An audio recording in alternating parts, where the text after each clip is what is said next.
भी उनके चरणों से निकली आवश्यक किंतु अवांछित संतानों को करना होगा। इस बात से कौन इनकार करेगा कि मनुष्य को मनुष्य से बांटने की तमाम तरकीबें और तरकीबें नष्ट होनी चाहिए। संभवतः कभी एक ही गर्भ से निकली मानव प्रजाति में बराबरी, भाईचारे और पारस्परिक सम्मान का रिश्ता कायम होना ही चाहिए। जातियां टूटनी चाहिए, लेकिन उससे पहले और भी बहुत कुछ टूटना चाहिए। कपट की दीवार गिरनी चाहिए, झूठा घमंड ढहना चाहिए, धर्म का पाखंड दरकना चाहिए। जब तक यह नहीं होता, जब तक ऊंच नीच की भावना सिर पर सवार रहती है, जब तक दो वयस्क जाति और धर्म के दबावों से पूरी तरह मुक्त प्रेम तक नहीं कर सकते, जब तक दौड़ने के लिए सबको समतल जमीन नहीं मिल जाती, तब तक यह सवाल भी खड़ा होता रहेगा कि फिर काहे टूटे जाति। मैं समझता हूं कि आज इन विद्वान वक्ताओं से बहुत कुछ सीखने, समझने और सोचने की सामग्री मिलेगी। साथ ही अनेक संवेदनशील शंकाओं के उत्तर भी प्राप्त होंगे।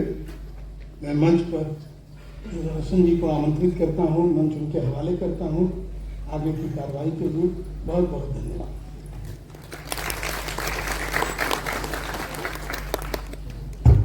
शुक्रिया संजय जी, आपने मेरा काम थोड़ा आसान कर दिया। एक भूमिका जो हंस की ओर से जाति के संदर्भ में रखी जानी थी वो आ गई है। जब इस विषय पे मैं 5 मिनट समय लूंगा, इस तो कई तरह के संशय थे। जाति की बहस बड़ी पुरानी है, जाति की बहस में कुछ नया रखा नहीं है, राजनीति उससे आगे बढ़ गई है। तो हमारे संशय का जवाब तो पिछले 2 दिनों में संसद से मिलता रहा। जब राहुल गांधी ने पूछा कि बजट तैयार करने वालों, जिन्होंने बजट का हलवा तैयार किया है, उनमें कोई दलित आदिवासी पिछड़ा क्यों नहीं है, और इस सवाल के जवाब में उनकी जाति पे ताना कसते हुए पूछा गया कि जिनकी जाति नहीं पता है वो गणना की बात कर रहे हैं। तो यही है कि ये मुद्दा गर्म है, पूरी भारतीय राजनीति, पूरे भारतीय समाज को मथ रहा है। लेकिन एक बात है कि मैं इस तत्काल की राजनीतिक बहस में जो टीवी चैनलों पे चलती रहती कि राहुल गांधी से ही कि अनुराग ठाकुर से ही, मैं इसमें नहीं पढ़ने आया हूं। मेरे लिए बड़ा मामला है। पिछले दिनों में देख रहा था कि जब राम मंदिर की स्थापना का समारोह मनाया जा रहा था, तो एक बात सबने कही कि 500 साल की का जो संघर्ष है वो एक मुकाम तक पहुंचा है। मैं सोचता था कि राम मंदिर के लिए कौन सा संघर्ष 500 साल तक हुआ। कुछ मुकदमों को छोड़कर जिनमें कुछ लोग शामिल रहे, अयोध्या वालों तक की दिलचस्पी उसमें नहीं थी। लेकिन 500 साल के धार्मिक संघर्ष की एक स्मृति बनाई जाती रही, और वो स्मृति किसकी जगह पे बनाई जा रही थी? वो जाति के खिलाफ संघर्ष जो चलता रहा वाकई, जो कबीर में मिलता है, जो रैदास में मिलता है, जो दादू में मिलता है, जो आने वाले दौर में पेरियार में मिलता है, ज्योतिबा फूले में मिलता है, जो अंबेडकर में मिलता है, जो प्रेमचंद की कहानियों में मिलता है। उस जाति की यथार्थ को, उस संघर्ष को जैसे विस्थापित किया जा रहा है, एक नई स्मृति बनाई जा रही है। तो मेरे लिए एक बड़ा सवाल हम तमाम लोगों के लिए था कि जो स्मृति विस्थापित की जा रही है उसको वापस लाएं, याद दिलाएं कि जाति के संघर्ष की एक बड़ी यहां परंपरा रही है और वो सफल नहीं हो पाई। इसकी वजह भी हम देखेंगे। तो एक बात तो ये, दूसरी बात ये कि जाति को लेकर जो बहस है वो अक्सर खोखली क्यों मालूम पड़ती है। आप किसी भी अगड़े से पूछिए तो बोलेगा कि उसका जाति में तो बिल्कुल भरोसा नहीं है। हम तमाम लोग कास्टिस्ट नहीं हैं। मुझे अचानक ख्याल है कि हमारे बीच मीना कंडासामी बैठी हैं और रचना जी और हम तमाम लोग चिंतित थे कि उनको हिंदी समझ में आएगी या नहीं, लेकिन उन्होंने मुझे आश्वस्त किया है कि थोड़ी थोड़ी आती है, वो समझ लेंगी।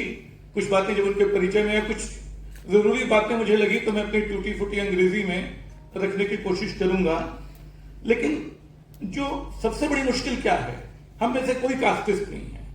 हम तमाम लोग क्लेम करते हैं कि जातिवाद को तो हम कब का छोड़ चुके, ये तो हमारी पढ़ाई लिखाई में कभी हमारे दिमाग में आया ही नहीं। वो आता कब है? जब शादी का सवाल आता है। आप अखबारों के वैवाहिक विज्ञापन देखते हैं तो पता चलता है कि सारी की सारी हिंदुस्तान की 95% शादियां जाति देख के हो रही हैं, और जो 5% अंतर जातीय विवाह हो रहे हैं वो अगड़ों के बीच हो रहे हैं। यानी राजपूत, ब्राह्मण, कायस्थ, इन जातियों में तो थोड़ा बहुत लेन देन बढ़ा है। और इसकी वजह मैं जानता हूं कि ये तर्क हो सकता है कि भाई अगर मुझे कोई कायस्थ लड़की पसंद आ गई, मैं किसी की जाति देख के कैसे शादी कर सकता हूं। लेकिन ये बताता है कि हमारा सामाजिक दायरा कितना सिकुड़ा हुआ है। इत्तेफाक से हमारे संपर्क में वो लोग नहीं हैं जिनसे हम प्रेम या दुश्मनी करें, जिनके साथ सियासत का संबंध जरूर है, जो वोट लेने देने के समय काम आता है, लेकिन बाकी समय हम तमाम लोग इस पाखंड में रहते हैं कि हम जातिवादी नहीं हैं, और इल्जाम उन पे लगाते हैं जो जिनकी पीठ पे जातिवाद के निशान हैं, जिनकी पीठ पे चाबुक पड़ी है उसकी, जो भूल नहीं सकते हैं कि उनको उनकी जातिगत पहचान के आधार पे पीटा गया है, मारा गया है, आत्महत्या करने पे मजबूर किया गया है। इस तर्क से देखिए तो रोहित वेमुला जातिवादी था, क्योंकि उसकी जाति खोजने के लिए एनआईए को लगाया गया। एक सरकारी एजेंसी उसकी जाति खोजती रही और बाद में बताया गया कि नहीं तो जाति के मसले पे झूठ बोल रहा था। तो ये सच्चाई है। इस सच्चाई का मुकाबला करने के लिए इसका सीधा मतलब है कि एक लड़ाई हमको अपने आप से लड़नी पड़ेगी। दूसरी बात की जाति से लड़ाई की कई तजवीजें सुझाई गई। एक राम मनोहर लोहिया ने सुझाई कि भाई दो तजवीजें उनके पास थी, एक का सामाजिक पहलू था, एक का आर्थिक पहलू था। सामाजिक तौर पर उन्होंने कहा कि आपको रोटी और बेटी का रिश्ता जोड़ना होगा, तब जाके जाति टूटेगी। यानी आपको शादी ब्याह करना होगा, खाना पीना शुरू करना होगा। रोटी का रिश्ता तो फिर भी थोड़ी बहुत हिचक के साथ टूटा है, बेटी का रिश्ता जोड़ने में हम नाकाम रहे हैं। दूसरा उनका कहना था कि आर्थिक संसाधन जो है उनमें बराबर की हिस्सेदारी हो। जो संसोपा बनी थी और वो जो नारा था पिछड़ा पावे 100 में 60, ये जो नारा संसोपा ने बांधी गांठ पिछड़ा पावे 100 में 60, तो ये था कि सामाजिक आधार पे सम्मानजनक रिश्ता और आर्थिक आधार पे बराबरी, ये दो लक्ष्य अंबेडकर दिया करते थे। अंबेडकर के पहले लोहिया दिया करते थे, राम मनोहर लोहिया।